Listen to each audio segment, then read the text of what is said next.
സർഗകൈരളി ചാനലിലേക്ക് സ്വാഗതം. ഇന്ന് ഗണപതി എന്ന ബാലകഥയുടെ 6-ാം ഭാഗം കേൾക്കാം. രചന വിജയാശാന്തൻ കോമളപുരം. അവതരണം ഗായത്രി ജഗദീശൻ. അമ്മേ, അച്ഛനും ഗണേശനും പോയിട്ട് ഒരാഴ്ച കഴിഞ്ഞിരിക്കുന്നു. ഒരു വിവരവുമില്ലല്ലോ. അച്ഛൻ അബിയെ കണ്ടു കാണുമോ? എനിക്ക് അവനെ കാണാൻ തിടുക്കമായി. ഇന്നും കൂടി കാക്കാം അല്ലേ അമ്മേ? ഇന്നും വന്നില്ലെങ്കിൽ അപ്പൂപ്പനെയും കൂട്ടി നമുക്ക് പോകണം. അമ്മ എന്താ ഒന്നും മിണ്ടാത്തത്? അമ്മ കരയുന്നോ? അമ്മ ധൈര്യമായിരിക്കെ. അച്ഛനും ഗണേശനും അബിയെ കൂട്ടിക്കൊണ്ടുവരും. എന്റെ മോനിപ്പോൾ വലുതായി കാണും. കണ്ടാൽ തിരിച്ചറിയുമോ ആവോ? ആരുടെ കൂടെയാണ്, എവിടെയാണ് എന്നൊന്നും നിശ്ചയമില്ല. എത്രയും വേഗം വന്നെത്തണം. ആ ഒരൊറ്റ പ്രാർത്ഥനയേ ഉള്ളൂ. മോളെ, അച്ഛനും ഗണേശനും ഇല്ലാത്തതാ. കമലയ്ക്കും ഗണപതിക്കും ഒരു കുറവുമില്ലാതെ നോക്കണം. അപ്പ അവരെ കുളിപ്പിക്കാൻ കൊണ്ടുപോയിട്ട് ഒത്തിരി നേരമായല്ലോ. ഗണപതി വല്ല കുറുമ്പും കാട്ടിക്കാണുമോ? മോളൊന്ന് പോയി നോക്കിയിട്ട് വാ. അമ്മേ, താ അങ്ങോട്ട് നോക്കിക്കേ. ഒരു ജീപ്പല്ലേ വരുന്നത്? കണ്ടിട്ട് നായാട്ടുകാരനെന്ന് തോന്നുന്നു. ആ ജീപ്പിൽ തോക്കിരിക്കുന്നത് കാണാം. അവർ എന്തെങ്കിലും പ്രശ്നമുണ്ടാക്കുമോ? നമുക്ക് വീട് പൂട്ടി അപ്പയുടെ അടുത്തേക്ക് പോകാം. ഗണപതിക്കും കമലയ്ക്കും ഒരാപത്തും ഉണ്ടാകാതെ നോക്കണം. ശരിയാ, അതാ നല്ലത്. അച്ഛൻ സ്ഥലത്തില്ലാത്തതല്ലേ. അമ്മയും മകളും കൂടി ജനലുകളും കതകുകളുമെല്ലാം അടച്ചു. ഗണേശന്റെ ബാഗ് തോളിൽ തൂക്കി സോനു നടന്നു. പിന്നാലെ സുനന്ദയും. അവർ നദിക്കരയിലെത്തി. അവിടെ അപ്പയെയും ആനകളെയും കണ്ടില്ല. മോളെ, വേഗം നടക്ക്.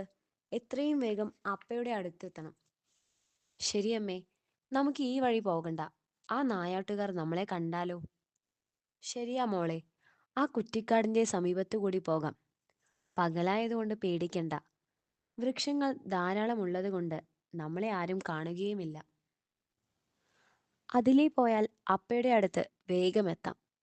മുള്ളുള്ള കുറ്റിച്ചെടികൾ ഉണ്ടെങ്കിലും സൂക്ഷിച്ചു നടന്നാൽ മതി. അവർ വേഗം നടന്നു. കല്ലും മുള്ളുകളുമൊന്നും അവർക്കൊരു തടസ്സമായില്ല. ചില ചെടികളുടെ മുള്ളുകൾ കാലിൽ ഉരസി മുറിവുകൾ ഉണ്ടായി. ചോര പൊടിയുകയും ചെയ്തു. അതൊന്നും കാര്യമാകാതെ അവർ നടപ്പിന്റെ വേഗത കൂട്ടി. അവർ അവിടെ ചെന്നപ്പോൾ അപ്പ മുറ്റത്ത് തന്നെ ഉണ്ടായിരുന്നു. മക്കളെ, അപ്പ അങ്ങോട്ട് വരാൻ ഇറങ്ങിയതാ. അപ്പോഴേക്കും നിങ്ങൾ എത്തിയല്ലോ. ആശ്വാസമായി. ആ സാമൂഹ്യ ദ്രോഹികൾ എത്തിയിട്ടുണ്ട്, കാടിന്റെ ശാന്തത തകർക്കാൻ. അവർക്ക് കൂട്ടായി ചില ഫോറസ്റ്റ് ഉദ്യോഗസ്ഥരുമുണ്ട്. അപ്പ, ഗണപതിയും കമലയും സുരക്ഷിതരായി ഇവിടെ ഉണ്ട്. ഇനി അർജുൻ വന്നിട്ട് പോയാൽ മതി. മോൾ ആ ബാഗ് അകത്തു കൊണ്ടുപോയി വെക്ക്. അമ്മമ്മയും ചുട്ടനും അകത്തുണ്ട്. ശരിയപ്പ. സോന അകത്തേക്ക് പോയി. മോളെ സുനന്ദേ, അർജുനെ കണ്ടിട്ട് 4-5 ദിവസമായല്ലോ. എവിടെ പോയതാ? ചോദിക്കണമെന്ന് പലവട്ടം വിചാരിച്ചതാ. അങ്ങ് വിട്ടുപോയി. ഗണപതിയെ കണ്ടാൽ പിന്നെ എല്ലാം മറക്കും. അപ്പയോട് പറയണോ? വേണ്ട, അദ്ദേഹം വരുമ്പോൾ അറിഞ്ഞാൽ മതി. എന്തോ അത്യാവശ്യ കാര്യത്തിന് പോയതാ അപ്പ. 2-3 ദിവസം കഴിഞ്ഞേ വരൂന്നാ പറഞ്ഞത്. ആ കൊച്ചനുമായിട്ടല്ലേ പോയത്? അതെ അപ്പ. ഞാൻ ഗണപതിയെ കണ്ടിട്ട് വരാം അപ്പ. ഗണപതിയെ തളച്ചിരിക്കുന്ന സ്ഥലത്തേക്ക് പോയി. ദീർഘചതുരാകൃതിയിൽ നിർമ്മിച്ചിരിക്കുന്ന വലിയ വാരിക്കുഴി. കുഴിയെന്ന് പറയുമെങ്കിലും വാരി കൊണ്ടല്ല നിർമ്മിച്ചിരിക്കുന്നത്. അതിന്റെ ചുവരുകൾ കോൺക്രീറ്റ് ചെയ്ത് ബലപ്പെടുത്തിയിരിക്കുന്നു. അതിലേക്കിറങ്ങാനുള്ള വീതിയുള്ള പടവുകൾ സ്ലോപ്പായി കരിങ്കല്ല് കൊണ്ട് ബലപ്പെടുത്തിയിരിക്കുന്നു.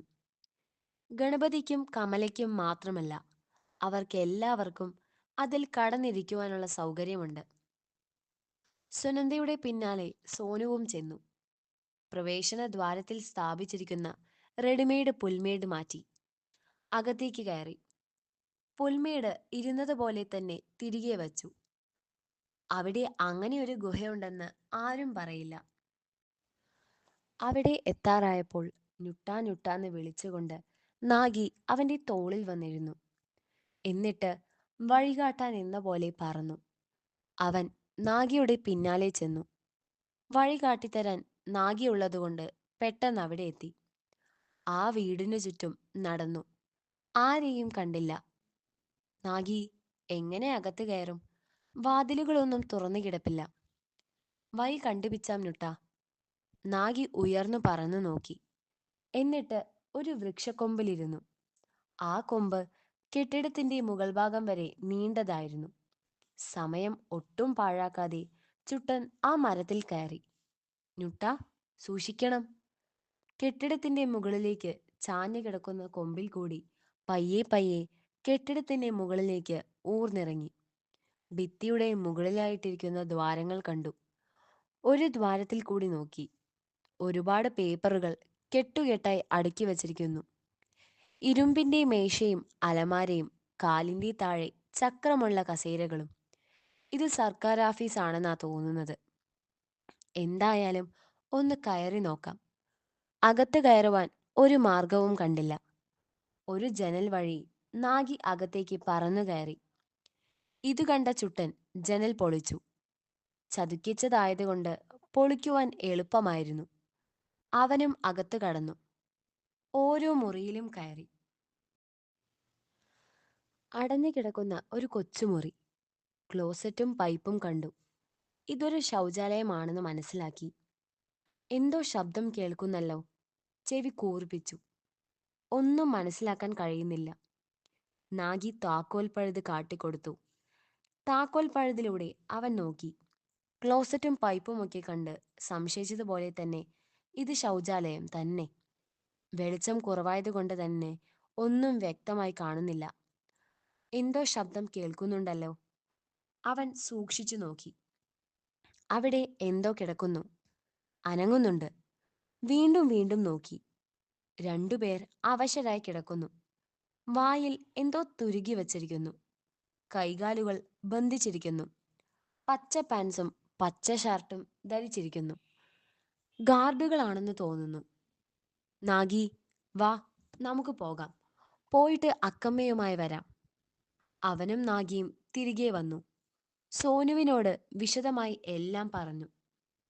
പച്ച നിറത്തിലുള്ള ഇലകളും മരവരിയും ശേഖരിച്ചു. കാട്ടുപാതയിലൂടെ ഗണപതി അവരെയും മുതുകിലേറ്റി വീട്ടിലേക്ക് നടന്നു. ചുട്ട, ഇലകളും മരത്തൊലിയും ചതച്ച് നീരെടുക്കണം. ആ നീര് ഗണപതിയുടെ ദേഹത്ത് പുരട്ടണം.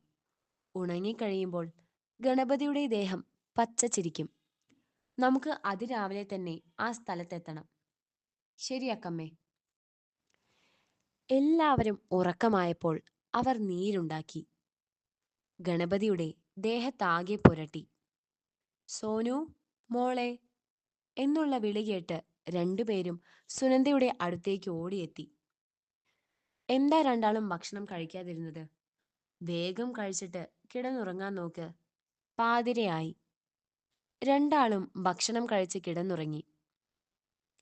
മോളെ സുനന്ദേ, ഗണപതിയെ കാണുന്നില്ലല്ലോ. എന്താ അപ്പാ പറയുന്നത്? ഗണപതിയെ കാണുന്നില്ലെന്നോ? സുനന്ദ മുറ്റത്തേക്കിറങ്ങി. നേരെ വാരിക്കുഴിയിൽ പോയി നോക്കി. കമലമ്മ മാത്രം നിൽപ്പുണ്ട്. ഗണപതിയെയും നാഗിയെയും കാണുന്നില്ല. സുനന്ദ പരിഭ്രമിച്ചു. മോളെ സോനു, മോളെ. വിളി കേട്ട് സോനു വേഗം വന്നു. പെട്ടെന്ന് ഒരു മിന്നൽ പിണർ പാഞ്ഞു. പ്ലാൻ ചെയ്ത പദ്ധതികളെല്ലാം പാളി. ഉറങ്ങിപ്പോയിരിക്കുന്നു. അവൾ ചുട്ടനെ വിളിച്ചു. അവൻ ഓടിയെത്തി. രണ്ടുപേരും നിരാശയോടെ പരസ്പരം നോക്കി. നമുക്ക് ഗണപതി ചേട്ടനെ നോക്കാം അക്കമ്മേ. അവർ കഴിഞ്ഞ ദിവസം പോയ വഴിയിൽ കൂടി നടന്നു. കുറച്ചു ദൂരം നടന്നപ്പോൾ അവൻ കണ്ടു. അതാ ഗണപതി ചേട്ടൻ. കണ്ടാൽ ഗണപതി ചേട്ടനാണെന്ന് പോലും പറയില്ല.